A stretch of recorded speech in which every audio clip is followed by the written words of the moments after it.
Comment aura évolué notre monde dans 20 ans? Quelles questions faut-il se poser maintenant pour déjouer les projections les plus pessimistes sur notre avenir? On en parle avec notre invité du jour. On est ravis de l'accueillir. Bonjour Virginie Resson. Bonjour. Merci d'avoir accepté notre invitation. On est ravis de vous recevoir au Figaro pour l'ultime On ne parle que de ça de 2016. On termine l'année avec vous et on anticipe l'avenir avec votre dernier ouvrage, 2038, les futurs du monde. Je précise que vous êtes analyste en relations internationales et vous dirigez l'EPAC, Laboratoire indépendant d'études géopolitiques et prospectives. Alors votre ouvrage 2038, les futurs du monde, est ce qu'on appelle un atlas prospectif. C'est un ouvrage qui offre une réflexion sur le futur de notre planète. Quand on voit la rapidité avec laquelle notre monde bouge et évolue, on se demande comment on peut savoir à quoi il ressemblera dans 20 ans. La vérité, c'est que je n'en ai aucune idée. Mais peut-être qu'en revanche, on peut essayer d'identifier les tendances lourdes et les curseurs qui nous permettent de choisir le futur que l'on veut pour dans 20 ans, sans attendre qu'il s'impose à nous et sans attendre qu'un futur qu'on ne veut pas s'impose à nous. Alors, on se demande pourquoi vous avez choisi cette date de 2038, parce que vous faites une projection sur les vingtaines d'années à venir. Pourquoi ne pas être allé au-delà de ces 20 années? C'est impossible de le faire?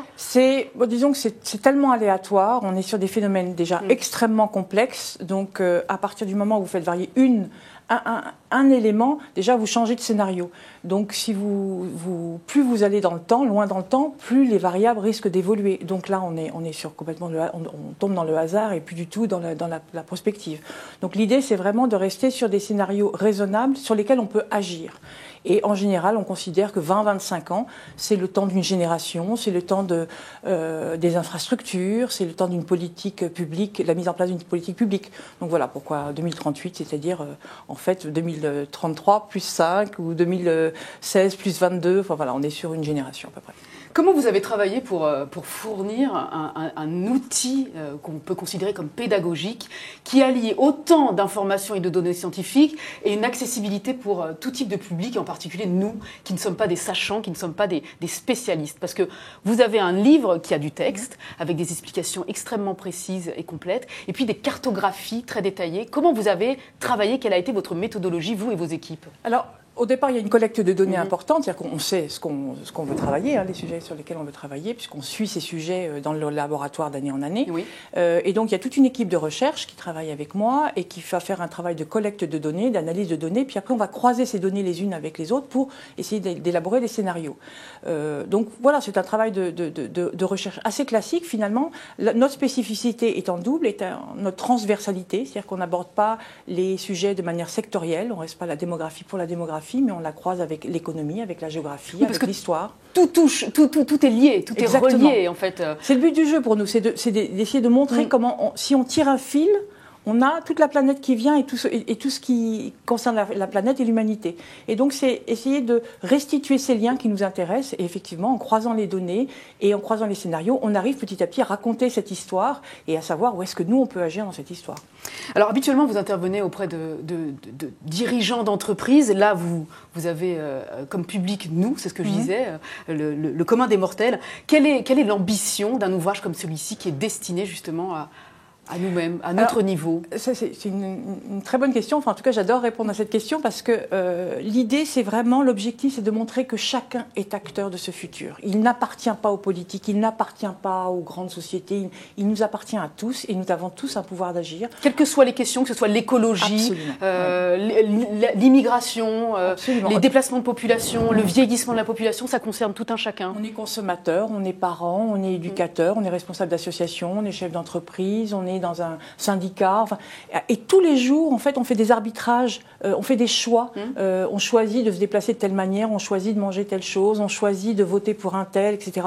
Et c'est dans ces choix successifs que finalement, on prépare le futur de nos enfants, notre futur à nous, et plus globalement, le futur d'une société.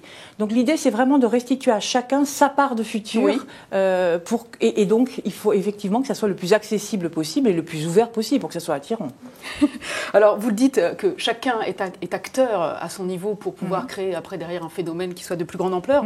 Vous avez quand même conscience, et j'imagine qu'on est dans un discours ambiant qui est plutôt pessimiste et même anxiogène, qui donne l'impression que sur le plan écologique, par exemple, on est arrivé au bout, qu'on est au pied du mur et qu'on va même droit dans le mur. Vous pensez que nous, on est un peu fataliste, un peu déjà résigné, on va dire, sur l'avenir et qu'on se dit qu'on est foutu? Alors d'abord, heureusement, on ne l'est pas. La seule chose, une fois de plus, la seule chose qu'on sait de manière certaine du futur, c'est qu'il ne se déroulera pas comme on prévoit qu'il va se dérouler. Donc déjà, on peut être rassuré, ça ne se passera pas comme on pense que ça va se passer. Ça peut être pire, mais ça peut surtout être meilleur. La deuxième chose, c'est qu'il faut se replacer à l'échelle de l'histoire. En termes écologiques, par exemple, c'est vrai que les échéances sont là. On a une planète qui n'a jamais été aussi peuplée et surtout aussi riche, parce que c'est moins finalement la population que la richesse de cette population qui lui donne accès à des biens de consommation, à un mode de vie qui lui-même consomme beaucoup de ressources. Donc on n'a jamais été aussi nombreux à consommer autant, alors que les ressources n'ont jamais été aussi peu importantes, puisqu'on en a déjà beaucoup prélevé. Donc on est à la croisée des chemins et c'est vrai qu'on est à la fin de quelque chose. On est à la fin d'un modèle, on est à la fin d'une époque qui s'appuyait sur une abondance, une infinitude de ressources et qui était vouée à être transformée en biens et en consommation. Maintenant, ça veut dire qu'il y a un après. Et l'après, il s'agit de l'inventer. Alors, c'est vrai que quand on ne voit pas où on va, c'est anxiogène. Oui. Ça, par nature, c'est anxiogène de ne pas savoir dans quelle direction, de s'orienter sur un chemin sans savoir où va ce chemin. C'est par définition. On répète à longueur de journée qu'on s'est planté. Absolument. Et qu'on continue. Maintenant, il faut aussi savoir faire confiance, d'abord à l'humanité en général, et aux plus jeunes. Les jeunes, ils n'ont pas grandi. Moi, je pense aux générations qui ne sont pas les baby-boomers. C'est les générations qui vont prendre le relais d'ici 5, 10, 15 ans, au pouvoir, à la tête des entreprises. Et ces générations-là, elles ne sont pas nées dans l'espèce d'abondance qu'ont connu les baby-boomers dans les 30 glorieuses. Ils sont nés avec déjà cette idée de quelque chose, d'un espace limité, d'un monde limité et de contraintes. Maintenant, la contrainte, c'est la meilleure source d'innovation, c'est la meilleure source d'invention. Et quand on voit la vitesse à laquelle aujourd'hui les changements arrivent, et la prise de conscience à l'échelle de l'histoire, la prise de conscience écologique, ça a été extrêmement rapide. Ça paraît très long à cause des échéances et du réchauffement climatique, mais en réalité, à l'échelle de l'histoire, c'est très rapide.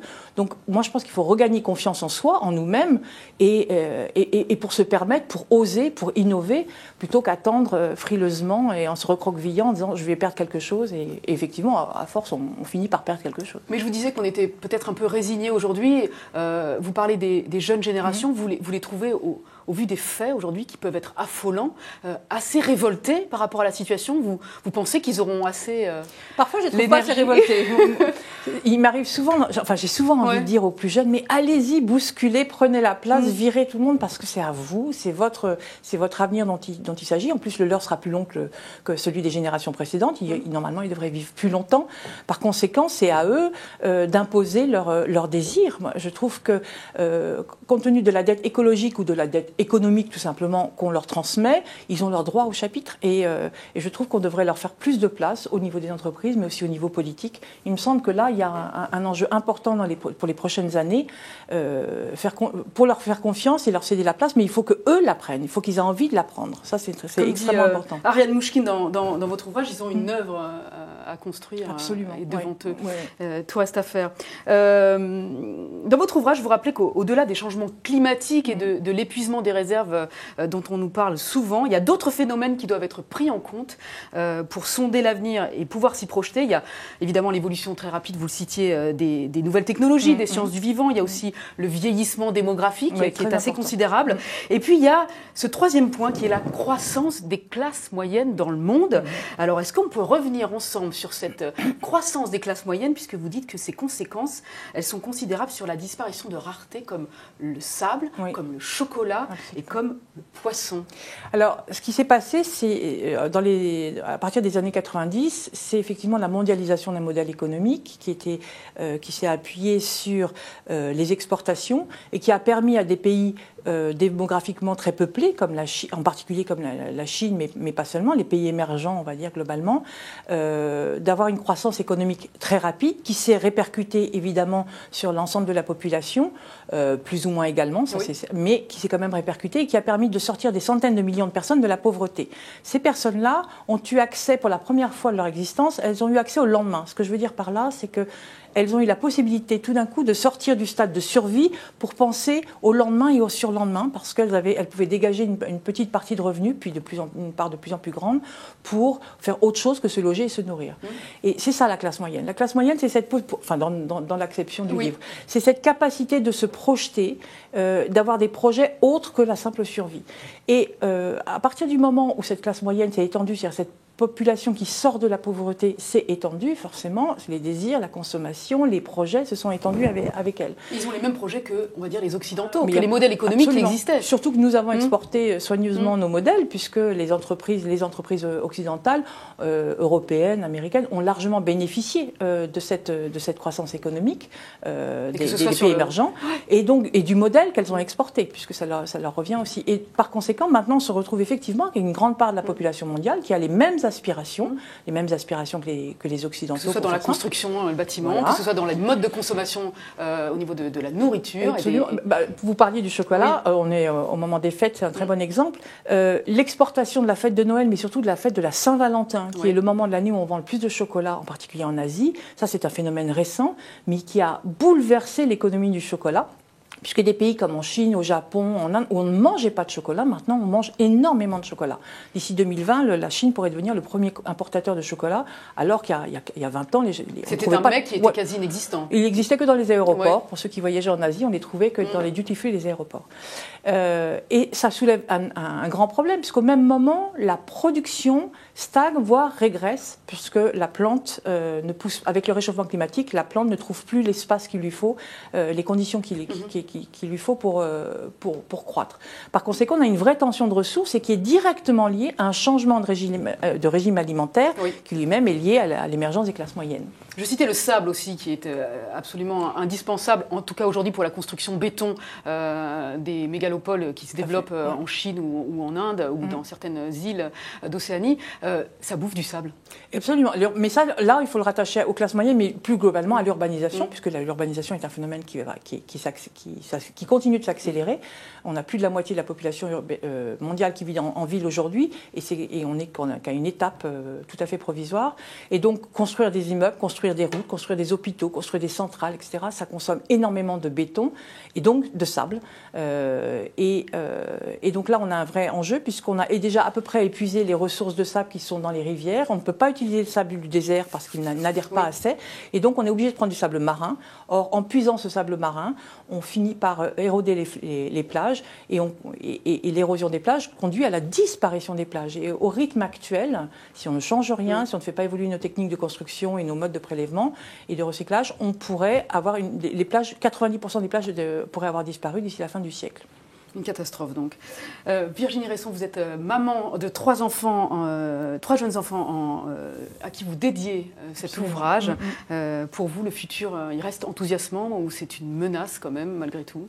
Sûrement pas une menace, sinon je ne pourrais pas avoir 13 enfants ou du moins je ne pourrais pas vivre tranquille avec eux. Vous avez conscience que la peur, elle peut gagner toutes les générations? Mais précisément, c'est bien pour ça, d'ailleurs, que si vous regardez la dédicace du livre, que je leur dis qu'il faut vivre sans peur. Parce que je pense que le pire ennemi de l'homme, c'est quand même la peur. Et c'est celui qui nous fait agir de manière irrationnelle, dans l'urgence, au lieu de prendre le temps de réfléchir et qui nous empêche d'être libres, tout simplement, libres de penser, libres d'agir, libres d'inventer.